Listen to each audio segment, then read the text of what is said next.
বাক্সের ভিতরে তো দেখছি একটা বাচ্চা। বাচ্চাটার মাথায় একটা চিহ্নও আছে আবার।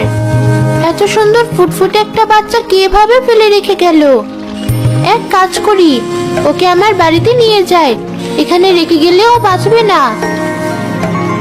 নীলিমা, তুই এই বাচ্চা কোথা থেকে আনলি? নদীর ধারে ঝোপঝাড়ের কাছে ওকে কুড়িয়ে পেয়েছি।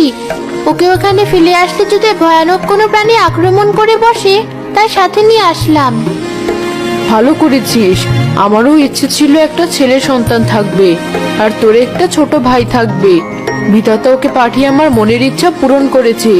আজ থেকে আমি ওকে নিজের ছেলের মতো বড় করব। খুব ভালো হবে মা। আমি ওকে নিজের ছোট ভাইয়ের মতো ভালোবাসবো। আজ থেকে ওর নাম রাখলাম নীল, আমার নামের সাথে মিল রেখে।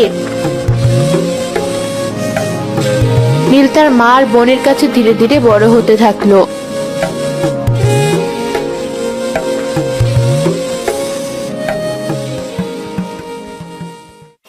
একদিন অন্য রাজ্যের এক নাবিক নীলিমাদের রাজ্যে আসলো বাণিজ্য করতে। খুব খিদে পেয়েছে। এখানে কোথায় গেলে সুস্বাদু খাবার খেতে পারবো বলো তো? এই রাজ্যে নীলিমার মা সবচেয়ে ভালো রান্না করেন। স্বয়ং রাজামশাই তার রান্না খুব পছন্দ করেন। আপনি চাইলে আজকে দুপুরে খাবারের ব্যবস্থাটা তার বাড়িতেই করব। ঠিক আছে, আমিও দেখি তোমাদের রাজ্যের সেরা রাঁধুনির হাতের রান্না কেমন। রান্না ভালো লাগলে আমি নিজ হাতে তাকে অনেকগুলো সোনার মোহর পুরস্কার দেব। ওই তো নীলিমা, অতিথিরা এসে পড়েছে। সব গোছানো শেষ তোর? হ্যাঁ মা, এ কি, আমি তো পানি আনতেই ভুলে গিয়েছি। দাঁড়াও, এখনই আনছি। তোমার কোথাও যেতে হবে না নীলিমা আপু, একটু অপেক্ষা করো, আমি পানি আনছি। আচ্ছা ভাই, তাড়াতাড়ি যা, বেশি দেরি করিস না। আসুন, বসুন আপনারা।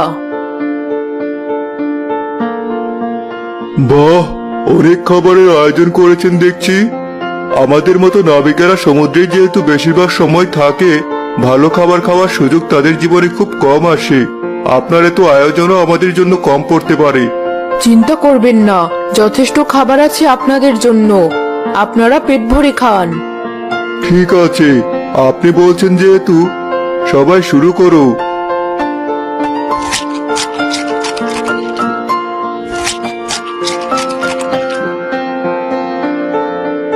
এত সুস্বাদু খাবার আমি আগে কখনো খাইনি। তুমি তাহলে ভুল বলনি, নীলিমার মায়ের হাতের রান্না অতুলনীয়। জি মালিক, আমি জেনে শুনে আপনাকে খারাপটা খাওয়াতে চাইবো কেন? একবারে বেশি খেতে